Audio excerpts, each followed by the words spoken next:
Hello and welcome to CKS academy. आज हम आपके लिए Bihar board class 12th English book rainbow part 2 के chapter 2 Bharat is my home का फिल इन द ब्लैंक्स और शॉर्ट क्वेश्चन आंसर का फुल सॉल्यूशन लेकर आया। चलिए स्टार्ट करते हैं। सबसे पहले है complete the following sentence on the basis of the lesson.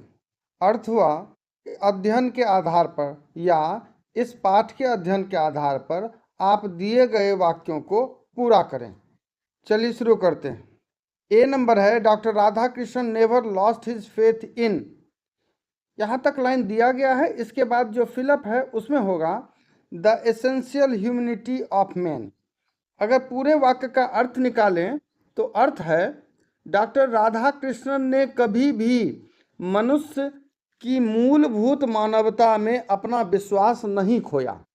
चलिए अब दूसरा सेंटेंस देखते हैं। Doctor Radhakrishnan always champion the right of all man to live in dignity with justice. इसका अर्थ हुआ डॉक्टर राधा कृष्णन हमेशा सभी मनुष्यों के इस अधिकार के पक्षधर रहे कि वे गरिमा और न्याय के साथ जीवन जी सकें। यहाँ पर चैंपियन का अर्थ सपोर्ट है, तो अर्थात पक्षधर होना या उसके सपोर्ट में होना। और डिग्निटी और जस्टिस जो है, डिग्निटी का अर्थ हो गया गरिमा और जस्टिस का अर्थ हो गया न्याय। चलिए अब सी नंबर देखते हैं। Doctor Zakir Hussain entered the office of the president in the spirit of prayerful humanity and dedication. इसका अर्थ हुआ डॉक्टर जाकिर हुसैन ने प्रार्थनामय मानवता और समर्पण की भावना के साथ राष्ट्रपति पद का कार्यभार संभाला। यहाँ जो प्रेयरफुल ह्यूमैनिटी है, अर्थात एक मानव में पूजा करने जाते समय जो भावना होती है उसको दिखाया है। और डेडिकेशन यानी समर्पण। तो जब कोई खास तौर पर मंदिरों में पूजा करने जाते हैं या अन्य धर्म के लोग दूसरे देव स्थलों में पूजा करने जाते हैं, तो जिस प्रकार की उनकी मनोदशा और समर्पण होता है ईश्वर के प्रति, ठीक उसी मनोदशा और समर्पण के साथ डॉक्टर जाकिर हुसैन भी राष्ट्रपति का कार्यभार संभाल रहे थे, ऐसा वो कहना चाह रहे थे। अगला डी नंबर देखते हैं। According to doctor Zakir Hussain the value remains eternally valid. Doctor Zakir Hussain के अनुसार मूल्य सदा के लिए मान्य रहता है। यहाँ वैल्यू मतलब नैतिकता। तो किसी भी चीज़ का जो वैल्यू है यानी मूल्य है, यानी उसके जो नैतिक गुण हैं वो सदा के लिए मान्य होते हैं। अर्थात एक अच्छी रचना यदि कोई भी चीज़ को आज मानी जा रही है तो 10 साल बाद भी उसे अच्छी ही रचना मानी जाएगी, चाहे वो जिस किसी भी फील्ड की हो, जिस किसी भी क्षेत्र की हो। ई नंबर है according to doctor Zakir Hussain education is a prime instrument of national purpose. Prime instrument का अर्थ हुआ मुख्य हथियार या मुख्य साधन। डॉक्टर जाकिर हुसैन के अनुसार शिक्षा राष्ट्रीय उद्देश्य का प्रमुख साधन है। अर्थात शिक्षा एकमात्र माध्यम है जिससे राष्ट्रीय उद्देश्य की पूर्ति की जा सकती है, ऐसा उनके कहने का अर्थ था। इस प्रकार हमने फिल इन द ब्लैंक्स को पूरा कर लिया है। अब चलिए हम ब्रीफ क्वेश्चन यानी संक्षिप्त क्वेश्चन, शॉर्ट क्वेश्चंस की ओर बढ़ते हैं और उसे भी समझते हैं।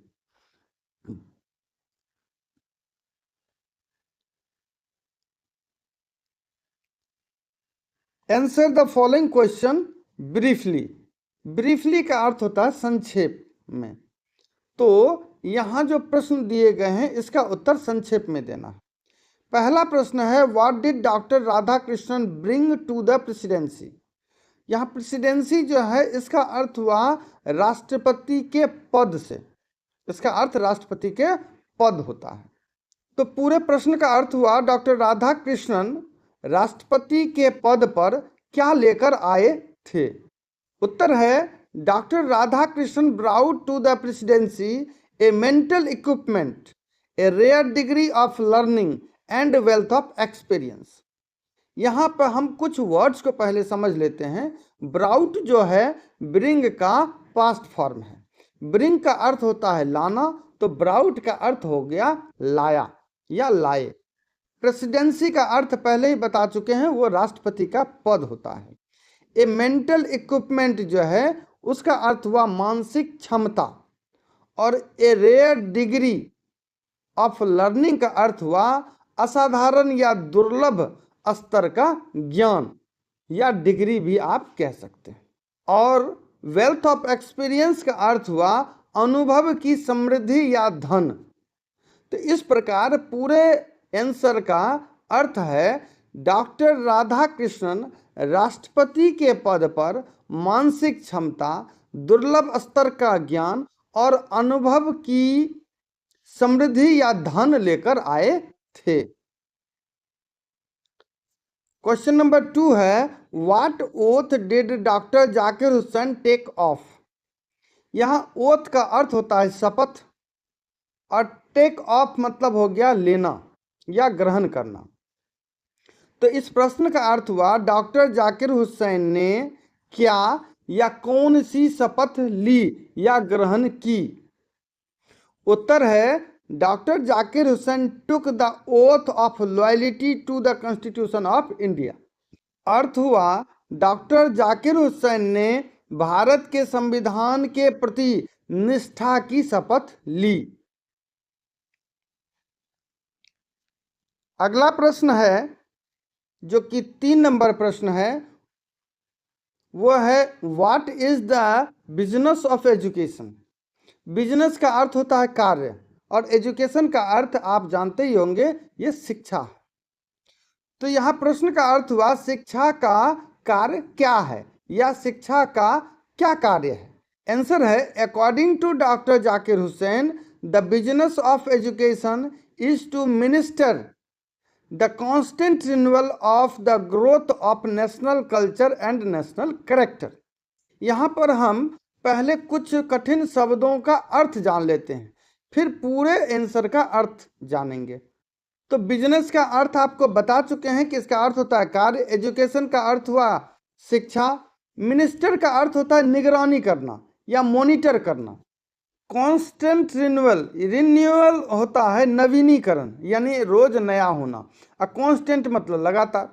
Growth of national culture and national character, तो ग्रोथ मतलब विकास हो गया, नेशनल कल्चर का अर्थ हुआ राष्ट्रीय संस्कृति, और नेशनल कैरेक्टर का अर्थ हो गया राष्ट्रीय चरित्र।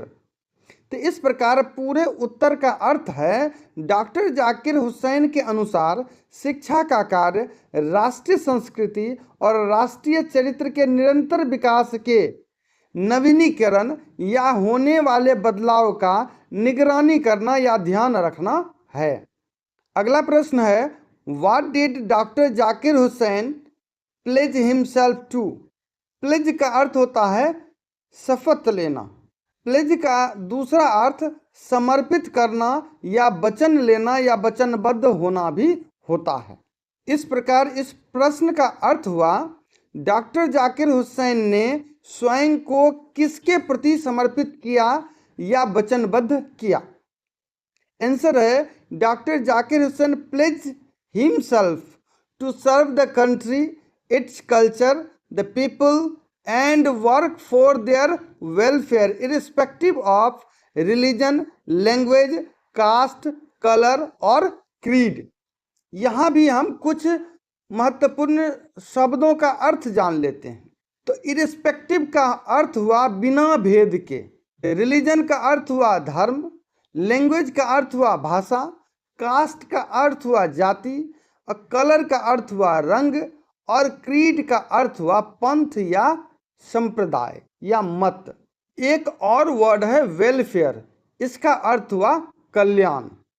तो इस प्रकार इस पूरे आंसर का जो अर्थ है वह है डॉक्टर जाकिर हुसैन ने बिना किसी धर्म, भाषा, जाति, रंग या मत के आधार पर भेद किए बगैर देश, उसकी संस्कृति, जनता की सेवा करने और उसके कल्याण के लिए कार्य करने के प्रति स्वयं को समर्पित या संकल्पित किया।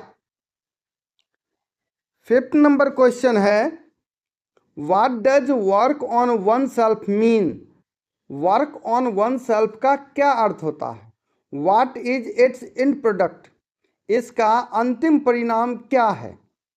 तो इसका आंसर है work on oneself means to follow the urge towards moral development as a free person under self imposed discipline. Its end product is a free moral personality. सबसे पहले इसके भी कुछ कठिन शब्दों को देख लेते हैं.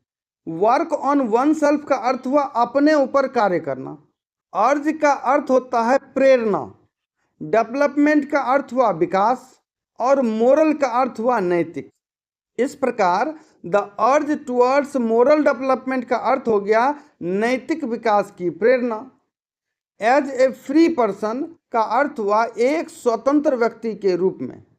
अंडर सेल्फ इम्पोज डिसिप्लिन, इसका अर्थ हुआ आत्म अनुशासन के अंतर्गत अर्थात आत्म अनुशासन के अंदर रहकर. एंड प्रोडक्ट का अर्थ होता है अंतिम परिणाम. और फ्री मोरल पर्सनैलिटी का अर्थ हुआ एक स्वतंत्र नैतिक व्यक्तित्व. अब इस उत्तर के संपूर्ण अर्थ को जान लेते हैं. वर्क ऑन वन सेल्फ का अर्थ है आत्म अनुशासन के माध्यम से स्वतंत्र व्यक्ति के रूप में नैतिक विकास करना और इसका अंतिम परिणाम एक स्वतंत्र नैतिक व्यक्तित्व का निर्माण होता है. अगर एक सामान्य भाषा में समझें तो जब हम अपने ऊपर कार्य करते हैं तो यदि हम अपने ऊपर अपने द्वारा कुछ अनुशासन भी लागू करते हैं तो इसका परिणाम ये होगा कि हमारा चरित्र लोहे की तरह ठोस होगा और बेदाग होगा और अंत में एक महान व्यक्तित्व के रूप में हमारी पहचान होगी. अब अगले क्वेश्चन की ओर बढ़ते हैं. क्वेश्चन नंबर 6 है what shall we dedicate ourselves to?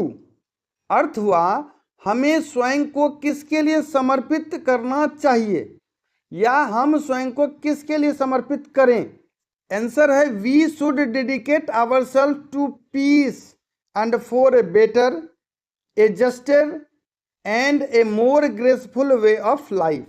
Dedicate का अर्थ होता है समर्पित करना. आवरसेल्व्स अर्थ हुआ स्वयं को. पीस का अर्थ होता है शांति. बेटर मतलब होता है बेहतर. जस्टर का अर्थ होता है न्यायपूर्ण. और ग्रेसफुल का अर्थ होता है सुंदर सहज. वे ऑफ लाइफ जो है उसका अर्थ हुआ जीवन शैली या जीवन जीने का तरीका. इस प्रकार इस उत्तर का अर्थ है हमें शांति और एक बेहतर न्यायपूर्ण और अधिक सुंदर जीवन शैली के लिए स्वयं को समर्पित करना चाहिए. नेक्स्ट क्वेश्चन जो कि 7th नंबर क्वेश्चन है वो है when was doctor Zakir Hussain born? Doctor Zakir Hussain का जन्म कब हुआ था?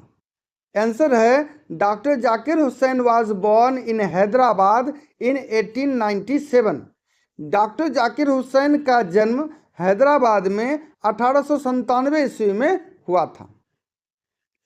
Next question 8th number question है how long did doctor Zakir Hussain leave?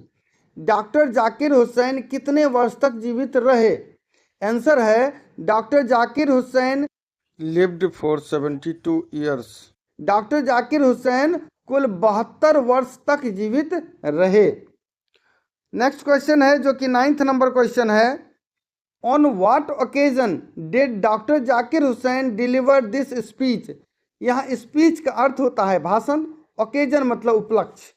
तो किस उपलक्ष्य पर डॉक्टर जाकिर हुसैन ने इस भाषण को दिया?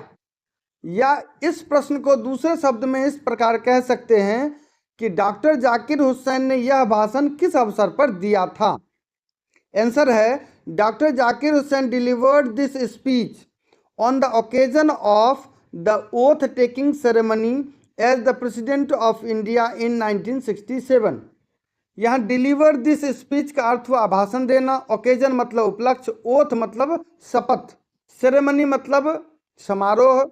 तो इस उत्तर का अर्थ है डॉक्टर जाकिर हुसैन ने यह भाषण 1967 ईस्वी में भारत के राष्ट्रपति पद की शपथ ग्रहण समारोह के अवसर पर दिया था। अर्थात डॉक्टर जाकिर हुसैन जब राष्ट्रपति के रूप में 1967 ईस्वी में शपथ ले रहे थे, तो उसके बाद जो एक भाषण दिया जाता है, उसी भाषण में इस स्पीच को दिया था, जिसको हम भारत इज माय होम के रूप में एक प्रोज के रूप में इस क्लास में पढ़ रहे हैं। क्वेश्चन नंबर 10 है, why does doctor Zakir Hussain call India the young state of the ancient people? अर्थ हुआ, डॉक्टर जाकिर हुसैन भारत को प्राचीन लोगों का एक युवा राष्ट्र क्यों कहते हैं?